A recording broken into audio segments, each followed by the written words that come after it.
My husband signed the house over to his mistress during the divorce, so I bought the property next door and secret rebuilt.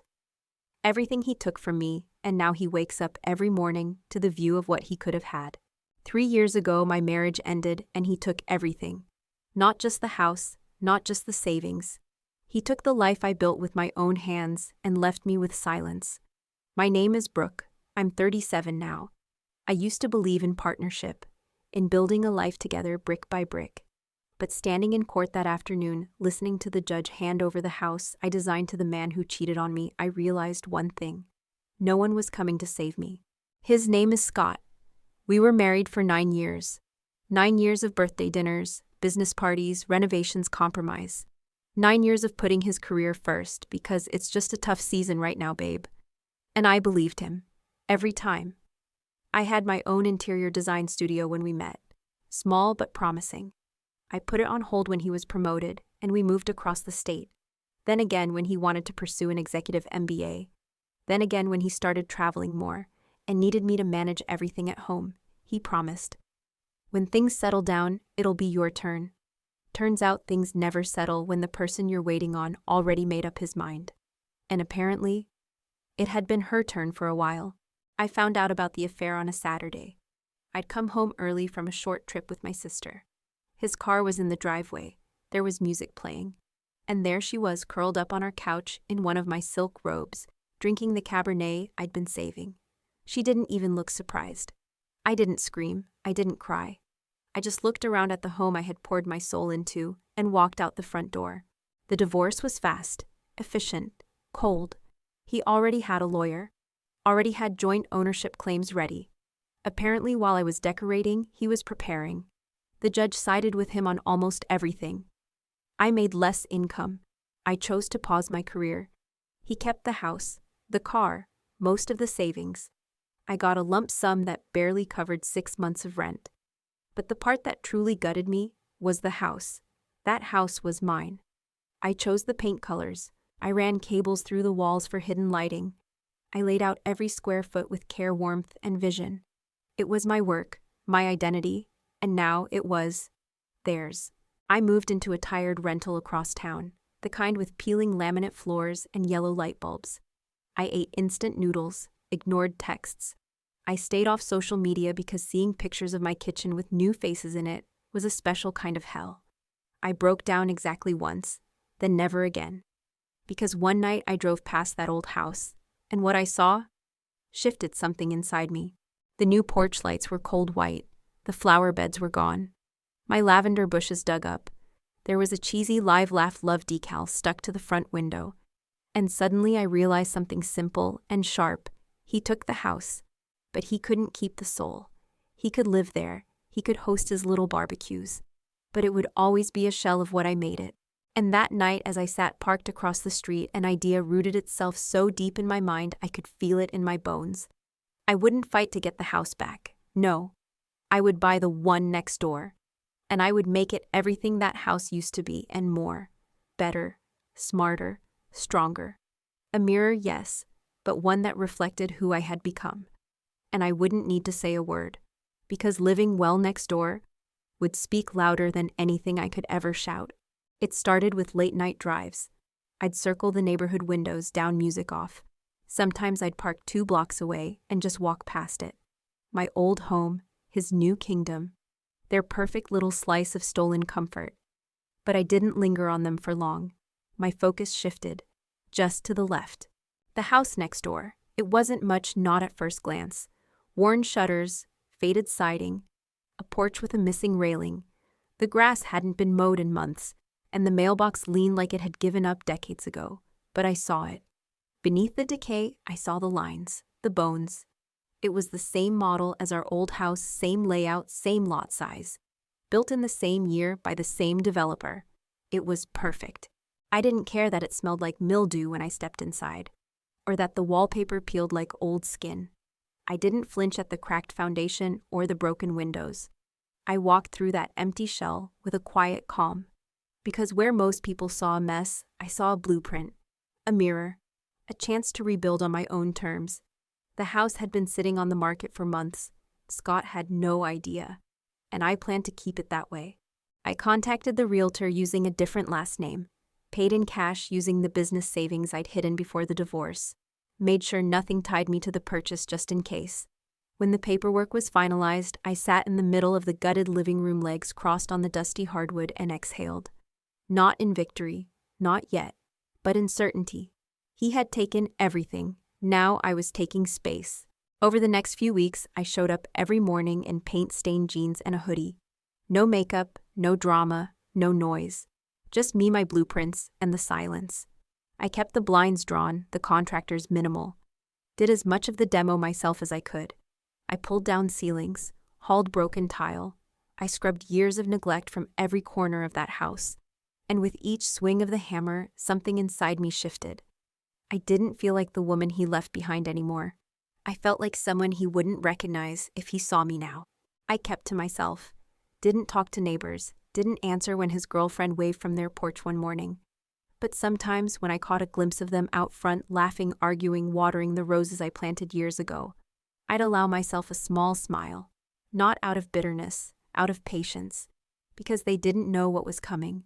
Didn't realize that behind the boarded windows next door, a masterpiece was forming. Not just a house, a message. A message that didn't need to be spoken. It wasn't revenge I was after, it was reflection. I wanted them to look out their kitchen window and see the silhouette of what they thought they'd stolen, only better. Cleaner lines, brighter light, warmer wood. A home that looked like everything they had, and yet felt like everything they couldn't touch. And so I worked. Day after day, night after night. I reimagined every room, not just to match the house I lost, but to surpass it. I installed hidden storage in the walls, designed a kitchen that flowed like water. I handpicked each tile for the bathroom, chose light fixtures that cast long, soft shadows like moonlight. It was my art, my revenge, my healing. And all the while, he had no idea. Until one day his car slowed down in front of my driveway. He didn't recognize me at first.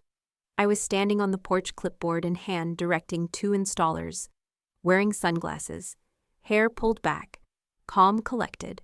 He squinted, then looked away, then back again. Our eyes met. He didn't say a word, neither did I. He drove off, but I knew in that moment he'd felt it. The shift, the unease, the question creeping into his mind. Who lives next door now? And that was only the beginning. After that brief moment, our eyes meeting across driveways, I knew he had questions. But I also knew him well enough to understand he wouldn't ask.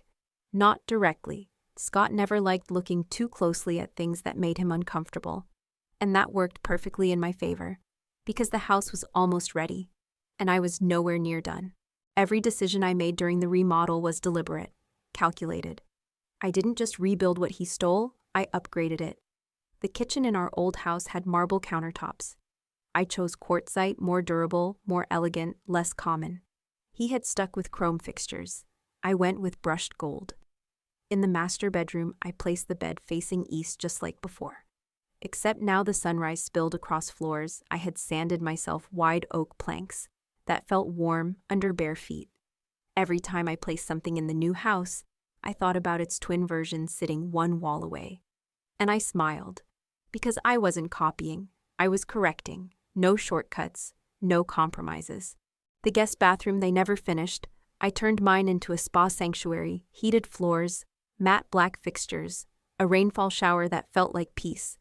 The backyard they never landscaped, I hired a small team to build a stone patio, hung string lights, and filled the planters with fresh lavender. The same lavender he ripped out when she said it made her allergies flare. I didn't just rebuild the house, I restored the woman who once lived in it. Piece by piece, quietly. There were moments I felt tired, not physically, emotionally, like I was grieving something I never got to properly bury. But then I'd look across the fence, see her in my garden, or hear them laughing on my porch, and I'd remember this wasn't grief. This was reclamation. And then came the final touch. I found a small local artist, someone who created minimalist metal sculptures for entryways. I commissioned a piece in brushed steel. Just a single word, still. It was the last thing I hung on the wall beside my front door. Subtle, elegant, poetic, still here, still standing, still everything you thought I'd never be without you. When the house was done, I held a small gathering. Not a party, just a quiet celebration. Close friends, a few clients, my sister. People who had stayed when everything else fell apart. I made sure it was tasteful. No loud music. Just soft jazz wine, flickering candles. Laughter flowing out gently from my open windows. I saw the porch light flick on next door. I knew he could hear us. He didn't come over, of course not. But at one point I caught a glimpse of him through the blinds, standing in the dark kitchen holding a drink, not moving. I imagined the questions running through his mind. Who was I now? What was this house? Why did it feel so familiar? He would never ask, and I would never offer answers. Because the best revenge is presence. It's existing so beautifully, so completely right beside the person who tried to erase you, that every breath you take becomes a reminder of what they lost. And that night, as I stood on my porch and toasted the people who truly saw me, I knew one thing for sure: I didn't need to win him back. I didn't need to explain. I didn't even need closure. I had architecture, I had vision, I had silence. And next door, he had noise. The Monday after the gathering, I was sipping coffee on the porch, same mug I'd always used, the one with the chip on the handle, when the mail truck pulled up. Nothing unusual. Until I noticed Scott step outside, looking distracted. He picked up a few envelopes, paused, then turned his head. Just slightly, just enough for our eyes to meet again. I nodded, polite. He didn't nod back. He looked away fast, almost guilty, like he'd been caught staring at something he wasn't supposed to want. That was the thing about Scott. He never truly noticed something until it threatened his sense of control. When we were married, he barely glanced at the garden. Now he stood there for a full minute, just looking at the fresh lavender spilling over my fence. I didn't wave, I didn't smile, I simply went back inside. And yet from that day on, little things began to happen. First, his girlfriend Tara started changing their front porch decor. I recognized it immediately. The same ceramic planters I'd used years ago. The same eucalyptus wreath I once made by hand.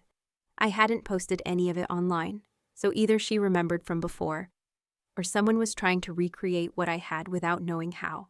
Then came the calls. Former neighbors, old mutual friends, even one of Scott's ex-colleagues. All curious, all circling back with the same question wrapped in small talk. So, you really did all that by yourself? And every time I smiled.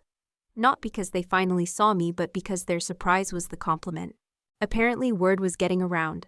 My little renovation wasn't so little anymore. A real estate blog picked it up after my sister shared some photos. A boutique interiors magazine reached out for an interview. One of my former clients offered to fund a larger studio if I ever wanted to go official again. And just like that, the house I built to heal quietly started speaking louder than I expected. I didn't plan to turn this into a comeback. Honestly, it wasn't about success. It was about space mine. But life has a way of giving momentum to the things you build with clean hands and clear purpose. Meanwhile, next door, cracks were forming. I saw the arguments first. Whispered at first, then louder, doors slamming. One evening I heard Tara shout something about living in someone else's shadow. Another night the porch light flicked on and off for a full minute, nervous habit maybe. Or just a man who couldn't sleep. And every time I heard the tension spill over, I reminded myself I didn't lift a finger to cause it. That's the thing about people like Scott. They don't understand legacy. They understand possession. He thought taking the house meant taking the meaning. He never realized meaning doesn't live in walls. It lives in the hands that shape them. One afternoon while reorganizing the entry closet, I found the original floor plans I'd sketched when we first designed our old home. Notes in the margins. A heart drawn next to the master bath label. My handwriting from a time when I still believed forever could be built with blueprints and trust. I stood there holding the pages and smiled. Not with sadness, not with regret, but with clarity. Because that woman who once trusted Scott with her dreams, she's not gone. She's just evolved. And now she signs contracts in her own name. She doesn't wait for permission. She doesn't need the house she lost because she built something better. Right next door. It started with the blinds. One morning, I noticed they were always drawn now. Tight closed, like someone was trying to block out more than just sunlight. Then the porch, once cluttered with Tara's Pinterest-inspired flower pots, was bare. No candles, no wreath, no faux fur throws. Just silence. The house next door, the one Scott fought so hard to keep, was starting to feel hollow. I didn't look for it. But when you live one wall away, you notice, especially when that wall used to be yours. Then came the second moment. I was returning from a client consult, arms full of fabric swatches, when I heard footsteps behind me on the driveway. I turned. Scott was standing there, not smiling, not smug, just present. "Hey," he said, like we were neighbors, like we hadn't once signed our names together on a mortgage, on vows, on a life. "Hi," I replied simply. He looked at the planters, the brushed steel sculpture that still hung by my door. "I didn't realize you'd kept that old coffee table," he said, gesturing through the window. "The one from your studio days." "I didn't keep it," I said, not looking at him. "I refinished it." He nodded slow, like someone trying to piece together a story they never paid attention to in the first place. There was a pause, then softly, "The house looks amazing." I let that word hang in the air. Not because I needed validation, but because I wanted him to hear the echo of everything he never bothered to notice when it mattered. "Thanks," I said, unlocking the door. "It finally feels like home." And I meant that. Because it wasn't about mimicking the old house anymore. It was about building something that couldn't be taken away because it came from within me, not from beside him. Scott didn't leave right away. He stood there a moment longer, like he wanted to say something else. But instead he turned and walked back to his house, the one with closed blinds and echoes instead of laughter. A week later, Tara left. Not for the afternoon. Not for errands. She left with 2 suitcases, a gym bag, and her face twisted in anger. She didn't slam the door. She didn't look back. She just got in a waiting car and was gone. I don't know what broke them. I never asked. But I had my theories. Maybe it was the weight of living in a space haunted by someone else's design. Maybe it was the silence between them growing louder each day as our little corner of the street filled with motion, light, and joy again. Or maybe she finally realized what I had learned the hard way. Scott only knows how to take. He doesn't know how to nurture what he's been given. And once it's gone, he panics. Because that's what happened next. He began appearing more, watering plants that didn't exist, sweeping a porch no one used, taking out the trash in perfectly timed intervals when my friends visited, when deliveries arrived, when clients pulled into my driveway to view samples. I never confronted him, but I saw the look in his eyes, recognition followed by something else, something colder.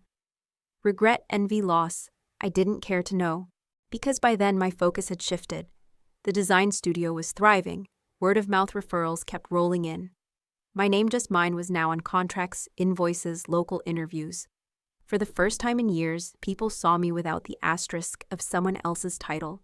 Not Scott's wife, not the woman who lost the house, just Brooke. That winter, I was nominated for a regional design award. One of the judges, after touring the house, asked me how I found inspiration. I smiled. Sometimes, I said, you don't find it. You survive something, and inspiration finds you. I didn't win, but it didn't matter. Because that night when I walked out onto my frost-kissed patio, a glass of red in hand, and saw Scott standing alone on his darkened porch next door, I felt it. Stillness. Not revenge. Not triumph. Just the quiet power of knowing I didn't burn anything down. I rebuilt, better, right beside the ruins he created. The first time he knocked, I didn't answer. It was late. Not suspiciously late, just unnecessary. I stood by the door, wine glass in hand, and watched the silhouette of him through the frosted window. He waited, maybe 30 seconds, then walked away. I didn't need to ask what he wanted. I already knew. Regret is a quiet visitor. It doesn't come with apologies or flowers. It comes with hesitation, with eyes that don't meet yours, with silences that ache louder than words. The second time, he tried the casual route. "Hey, just checking in. I saw a moving truck earlier, client," or, "Are you moving?" I replied through the door. Calm clipped. "Client." He mumbled something about how nice it must be to stay busy, then lingered. I said nothing else, because what was there to say? He hadn't just taken the house. He'd taken the version of me who needed him. And I wasn't in the habit of resurrecting ghosts. But Scott was persistent, like most men who mistake proximity for access. One morning, I came outside to find him standing at the edge of our driveway's, coffee mug in hand, as if this was just another suburban morning, not a scar stitched into 2 properties. "Brooke," he said gently, "can we talk?" I tilted my head. "About what?" There was a flicker in his eyes, that same look I'd seen when he was about to negotiate his way out of something. But this time he had no leverage. Just memories he never valued when they were real. I guess I've been doing a lot of thinking lately. About us. About everything. I was a mess back then. You didn't deserve... Scott, I interrupted not unkindly. You're not wrong, but you're late. He blinked. I didn't soften it. You didn't lose me because you were a mess. You lost me because you made choices. Repeatedly. And now you want a conversation because the version of me you thought wouldn't survive. Did. He opened his mouth, closed it again. I'm not angry, I added. I'm complete. And I meant it. Every syllable. Because for the first time, I wasn't carrying the weight of explaining my worth. I wasn't trying to prove that I was more than the woman he walked away from. I was simply me. He stood there for a while, maybe hoping I'd crack. I didn't. Eventually, he turned back toward his door, same slumped shoulders, same tight jaw. But this time, I didn't feel vindicated. I felt free. That evening, my sister called. You okay? She asked like she always did when the air shifted. I think he thought I'd give him a second chance, I said. And did you want to? I paused, then smiled. No. I just wanted to feel nothing about it, and I did. That night, I lit a candle, played some Nina Simone, and sketched designs for a client's home office. Clean lines, warm tones, a subtle touch of brushed gold. And for the first time in a long, long while, the silence felt like sanctuary, not punishment. Weeks passed. Scott didn't knock again, but he didn't disappear either. Every so often, I'd catch him outside pretending to trim the hedges, staring too long at my new patio furniture, or pausing just a second too long when he backed out of the driveway. At first, I ignored it. Then I realized he wasn't watching me. He was watching a life that could have been his. Because by then, my home had become more than a remodel. It was alive. People came and went, clients, friends, collaborators. Music spilled through the windows. Fresh flowers lined the entryway, and the scent of good food always lingered in the air. I hosted design workshops in the sunroom. Journalists stopped by for interviews. A young intern, bright-eyed eager, joined me part-time. She reminded me of myself back when I believed love required sacrifice. I didn't say that out loud. I just gave her the best mentorship I could. One Sunday morning, I was out front clipping lavender when I heard the familiar crunch of gravel. Scott's car was still in the driveway, but he wasn't alone. His parents were stepping out slow and uncertain. I hadn't seen them in years. Last I heard, they blamed me for the divorce, said I'd given up too easily. I didn't move, they didn't wave. Instead, they looked around, at the house next to mine, the peeling paint, the empty porch, the dried flower beds. Then they looked at mine. Their expressions faltered, something shifted. And for a split second, I saw it, the realization that maybe their son didn't win, that maybe the woman they dismissed had built something extraordinary. And then the moment passed. They went inside. I went back to my garden. That afternoon, I received a letter, handwritten, from Scott. It wasn't long, just a few lines. I was wrong. About a lot of things. I thought I'd be fine without you. I thought I could replace what we had. But I see now there was no thing to replace. It was you. You were the home. I read it once, folded it carefully, and placed it in the drawer beneath my sink, right next to the old house keys I never gave back. Not because I needed to keep it, but because some stories deserve to be tucked away, not burned, not shredded, just shelved, quietly. Later that week, my intern asked me how I managed to stay so calm when people from before showed up. I smiled. Because I don't need to prove anything to anyone anymore. I don't even need to be remembered. I just need to live in a way that's undeniable. She blinked, then grinned. I want that. You will, I said. Once you stop waiting for apologies that never come. That night, I stood by the window watching the lights flicker on in the house next door. Just one light. Just one man. Alone. I turned away and walked back to my life. Because in the end, I didn't win by tearing him down. I won by rising next to him. And building a life so whole, so quietly powerful, that he had to look at it every single day. It's funny, really. People think closure comes with final words, a last fight, a dramatic door slam, or some perfectly timed monologue that leaves the other person speechless. But the truth is, real closure isn't loud. It's quiet. It's a calm morning sipping coffee on a patio you designed in a home you own, with nothing but sunlight on your face and peace in your chest.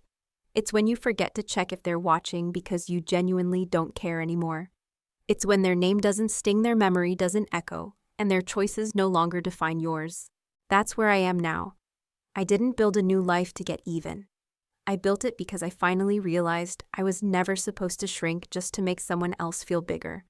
Scott was a chapter, not the book. And the house, the one he tried to turn into my grave. It became my mirror, a reminder that even when someone steals what you built with love, they can't steal the hands that built it. Not really. Last month, I bought a small commercial space on the other side of town. High ceilings, exposed brick. A little messy, but promising. I'm turning it into a design collective for women rebuilding their lives. Divorcees, single mothers, late bloomers. People like me. People who were once dismissed, underestimated, talked over. Now they'll have a space to create. To be seen. To build something that no one can take from them. One of them asked me recently, "How did you survive all of it?" I paused. Thought about the instant noodles, the silence, the broken version of me that sat in that rental apartment, watching her old life through a screen. And I said I stopped trying to get back what I lost. And I started becoming someone who no longer needed it. She nodded, wrote it down. I hope she remembers it. Because someday she'll be the one saying it to someone else. And that is the real legacy. Not the magazine features. Not the beautiful kitchen. Not even the subtle sculpture by my door. But the quiet, steady ripple of a woman who decided to stay standing. Not in spite of the pain, but because of it. And just next door, the man who once thought he won will wake up day after day and be reminded that some women don't burn things down when they're hurt. They just rebuild, brick by brick, right beside you, and they do it better.